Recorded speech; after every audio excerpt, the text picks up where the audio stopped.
Dans la Rome antique, le pain était bien plus qu'un aliment de base. Il était au cœur de l'alimentation des gens de toutes les classes sociales, des roturiers à l'élite. Les Romains avaient la capacité de transformer le pain ordinaire en quelque chose de sophistiqué. Et ils ne se limitèrent pas à la farine et à l'eau.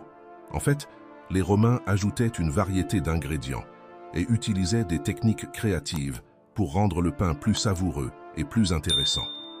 Dans cette vidéo, nous allons examiner certains des ingrédients et des méthodes innovants que les Romains utilisaient pour faire passer le pain au niveau supérieur. Tout d'abord, le hamburger romain.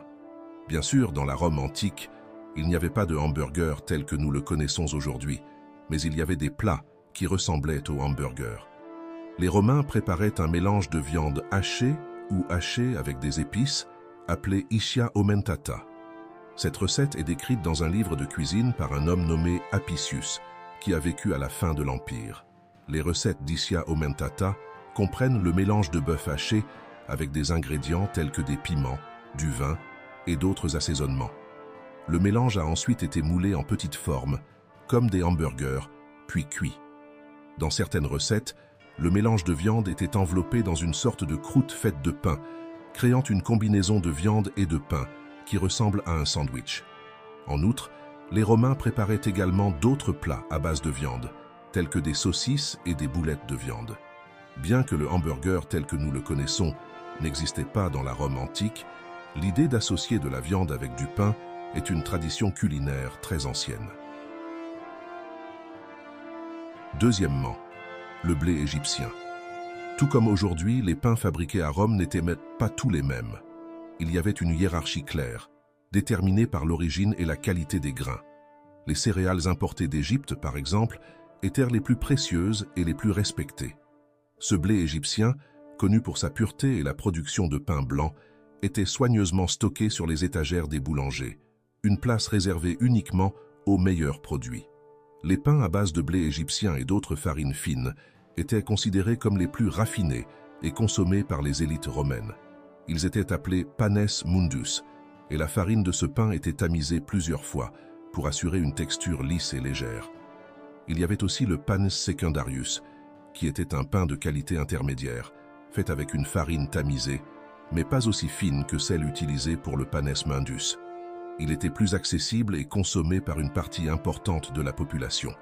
Et enfin, il y avait le pan sordidus, qui était le pain le moins cher et consommé par les classes inférieures, telles que les esclaves, les travailleurs et les plus pauvres. Il est intéressant de noter que ce pain était le favori de l'empereur Auguste, même s'il pouvait profiter des meilleurs aliments de Rome. Le pan sordidus était fabriqué avec une farine mélangée à des céréales de qualité inférieure, comme le faro et l'épeautre, ce qui donnait un pain plus foncé et moins raffiné, mais qui était essentiel pour nourrir les pâtes. Troisièmement, le sceau sur le pain. L'une des choses très intéressantes qui étaient mises sur le pain romain vendu dans les boulangeries était un sceau du boulanger en charge. C'était une marque qui garantissait la qualité et l'authenticité du pain qu'il produisait. Ces sceaux fonctionnaient comme une sorte de signature permettant aux autorités de retracer l'origine de tout pain de mauvaise qualité ou frelaté. Cette responsabilité a été prise au sérieux et des fonctionnaires ont été chargés d'enregistrer et de surveiller la production de pain. Alors que n'importe qui pouvait théoriquement faire du pain à la maison, en pratique, cela était très rare à Rome. La fabrication du pain impliquait un processus complexe qui nécessitait des compétences et il y avait aussi des risques importants, en particulier le danger d'incendie. Les maisons romaines, souvent faites de matériaux inflammables, pouvaient facilement prendre feu avec des fours inadéquats. Pour ces raisons, la plupart des Romains préféraient apporter leurs grains à des boulangers professionnels. Les boulangers transformaient le grain en pain et facturaient une somme modique pour le service. Quatrièmement, accompagnement et sauce. Sur la table romaine, le pain était souvent accompagné de figues, un fruit qui avait une place particulière dans l'alimentation des Romains. Les figues, consommées fraîches et séchées, complétaient parfaitement le pain. Des textes et des inscriptions anciens comme ceux trouvés à Pompéi montrent que les figues étaient souvent associées au pain. Il existe également des preuves que les pains romains étaient accompagnés de fruits et d'autres produits pour améliorer le goût et la texture des repas. De plus, les Romains avaient la coutume de tremper le pain dans du vin ou du miel, une pratique qui pouvait se produire à la fois lors de banquets sophistiqués et parmi les légions romaines. Cinquièmement, la levure. L'utilisation de la levure n'était pas comprise par les peuples anciens. Ce n'est que vers le 19e siècle qu'il a été compris scientifiquement. Mais même sans le comprendre, les Romains utilisaient déjà de la levure dans leur pain. Dans les ruines de Pompéi, on a trouvé une miche de pain qui était sur le point de cuire. L'éruption fut si soudaine que le boulanger, comme beaucoup d'autres, n'eut pas le temps de s'échapper. Il mourut sur place, et le pain qui allait être cuit fut conservé par la lave. Ce type de pain était connu sous le nom de pans quadratus, et était un pain circulaire, d'environ 30 cm de diamètre et 10 cm de haut, qui ressemblait à une roue. Ce pain était l'un des plus vendus par les boulangers et était particulièrement populaire sur les marchés, en raison de sa taille. Les vendeurs le coupent en petits morceaux pour le vendre à un prix plus abordable. Pour que ce pain atteigne cette taille, les boulangers romains ont laissé une grande partie de la pâte séparée. Après avoir pétri et émietté avec de l'eau tiède et du miel, cette pâte était la levure. Et c'est de là que vient le mot levure, qui signifie mettre de côté. Sans cette pâte, le pain cuit s'enlevait. Pline l'Ancien a décrit le processus de la levure. Il a déclaré « De nos jours, nous préparons de la levure à partir de la même farine que celle que nous utilisons pour faire du pain. Cela se fait en préparant la pâte mais sans ajouter de sel. Plus tard, il est bouilli jusqu'à ce qu'il ait l'apparence d'une bouillie épaisse. Nous séparons et laissons reposer la pâte jusqu'à ce qu'elle épaississe. La chaleur de la boulangerie a accéléré le processus de fermentation et les boules de pâte ont doublé de taille en 1 heure environ. Cette croissance était soigneusement surveillée par les boulangers, car c'était elle qui donnait au pain sa texture finale. Les boulangers romains étaient passés maîtres dans l'art de tirer parti de toutes les ressources disponibles. Les restes de la pâte de la semaine, qu'ils n'utilisaient pas comme levure, étaient utilisés pour fabriquer des biscuits pour chiens, qui étaient vendus comme une source de revenus supplémentaires. Sixièmement, l'enrobage des pains. Les Romains apportaient un soin particulier à la préparation de leur pain, et les garnitures jouaient un rôle important dans l'amélioration de leur saveur et de leur apparence. Avant la cuisson, ils recouvraient la croûte de pain d'une couche d'œuf battu, ce qui lui donnait un éclat doré et une texture croustillante après la cuisson. De plus, pour rehausser la saveur du pain, ils l'ont saupoudré d'une variété de graines et d'épices, telles que le sésame et le fenouil, ce qui a ajouté une saveur aromatique. Enfin, la pâte a été aplatie et façonnée dans sa forme finale. Le mannequinat n'était pas seulement une question d'esthétique. Chaque forme de pain avait une fonction et un public spécifique. Les boulangers romains devaient être habiles à façonner la pâte, en s'assurant que chaque pain avait la taille, la forme et la densité appropriées pour son objectif. En fait, Pline l'Ancien décrit les différents types de pain qui étaient vendus, chacun avec son propre nom. Parmi ceux-ci, il y avait du pain aux huîtres, du pain à gâteau, du pain présa, qui pouvait être préparé rapidement, et du pain mince qui était cuit dans une boîte métallique fermée. Avant l'aube, les boulangeries romaines battaient déjà leur plein. L'intérieur des boulangeries était un environnement chaotique, avec la chaleur intense des fours et le bruit constant du travail. Toutes les demi-heures, plus ou moins, une douzaine de pains étaient à produire.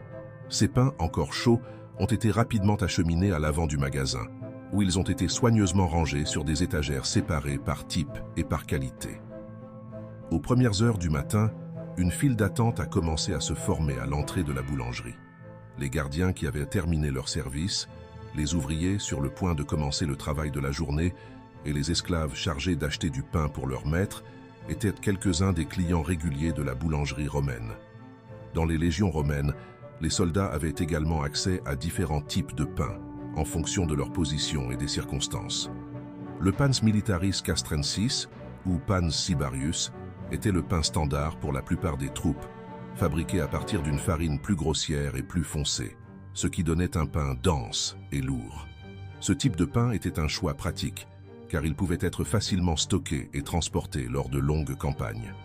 Pour les officiers et les soldats de haut rang, il y avait des pans militaris mundus, une variété de pain plus raffiné, à base de farine blanche. Ce pain était réservé aux occasions spéciales ou à ceux qui occupaient des postes plus élevés au sein de l'armée. Combien coûtait le pain à Rome? L'approvisionnement en blé et le coût du pain ont directement affecté la vie des citoyens romains. Le blé, qui était la base du pain, était fourni par l'État comme un droit de tous les citoyens romains.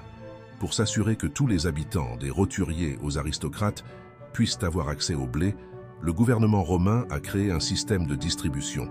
Cependant, comme la population était vaste et que l'approvisionnement en blé était limité, seule une partie de la population était attirée pour le recevoir gratuitement.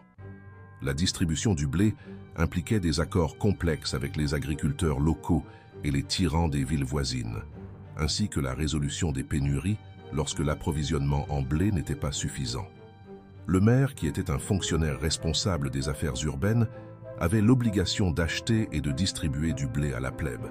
Le gouvernement romain maintenait un contrôle strict sur le prix du pain.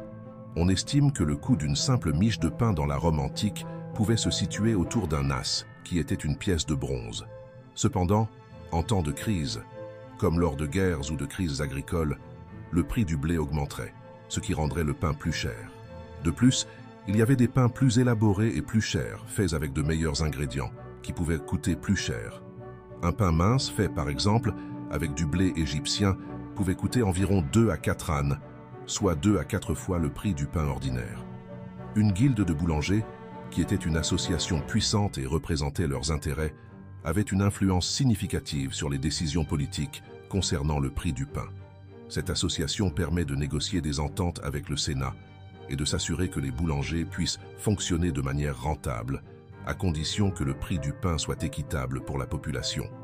Ainsi, il est clair que les pains romains étaient bien plus que de simples aliments. Ils ont montré la sophistication culinaire de l'Empire romain. Du pain le plus simple, consommé par les soldats, aux variétés les plus sophistiquées pour les élites, les Romains avaient le don de transformer le pain ordinaire en quelque chose de vraiment spécial et savoureux. Donc, si vous avez aimé en savoir plus sur ce sujet, n'oubliez pas de laisser votre like sur cette vidéo et de vous abonner à notre chaîne. Je vais laisser ici sur le côté une autre suggestion de vidéo à regarder. Rendez-vous dans la prochaine vidéo.